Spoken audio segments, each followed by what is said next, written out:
Hi, my name is Haley Hierman. I am a sophomore here at CSUCI, and today I'm going to be talking about mental health and body image in classical ballet training.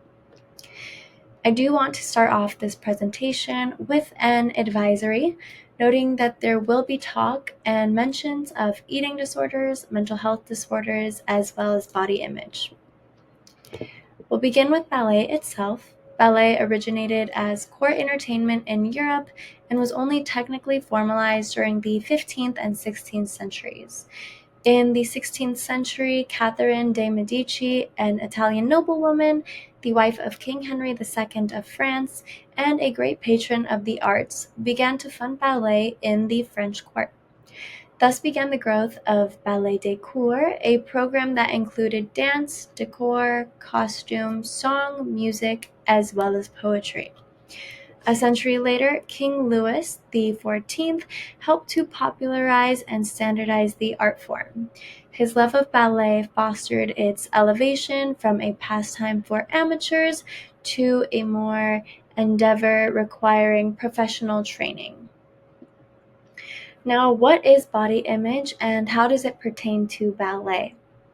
According to the National Eating Disorders Association, body image is how a dancer sees themselves in the mirror or when they picture themselves in their own mind.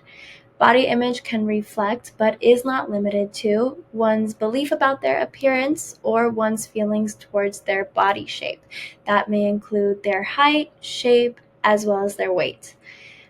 Ballet may include these dysphoric thoughts in dancers due to tight-fitting uniforms, profiled castings, and comparative mirror thoughts. The standard. So what is considered the standard ballet body? I want you to take a moment to picture a dancer in your mind. Was she tall, thin with long legs? The ideal aesthetic is even shown in the preset image you are presented with now. In researching even just the term ballet, you are met with dozens upon dozens of images of paper-thin women, collarbones and ribs protruding through their skin-tight leotards, every intricacy of their leotard only highlighting every shape and shadow of their figure. What is body dysmorphia? According to the National Association of Anorexia Nervosa and Associated Disorders, body dysmorphic disorder, also known as BDD, is defined as an obsession with an imaginary defect in physical appearance or an extreme concern with a slight physical blemish which other individuals may not even recognize. Body dysmorphia can occur in all shapes and sizes among many different crowds. However, a study conducted in 2012 found that this disorder is more prevalent in dancers than in the general population. Josh Spell, a former dancer and a mental health consultant for Pacific Northwest Ballet, states in the article, "This standard of the thin body as a dance ideal has been passed down from generation to generation," which, in my opinion, is not a shocker, considering that ballet has been around for quite some time. I would only expect the standards to still sort of conform to what was then.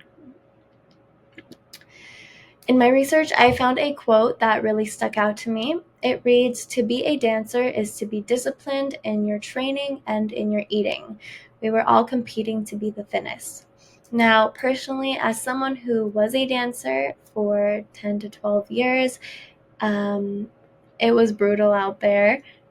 As like a 10-year-old, 9-year-old, I was met and faced with girls my age who were comparing body size, pant size, leotard size, anything that you could think of, they were most likely comparing.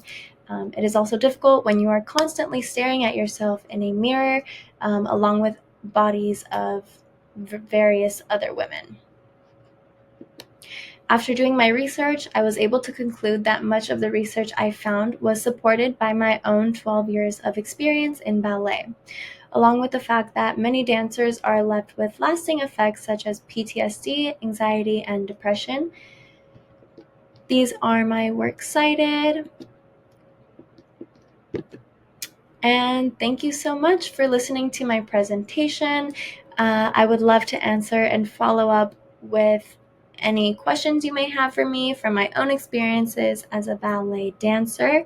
And once more, thank you again for listening.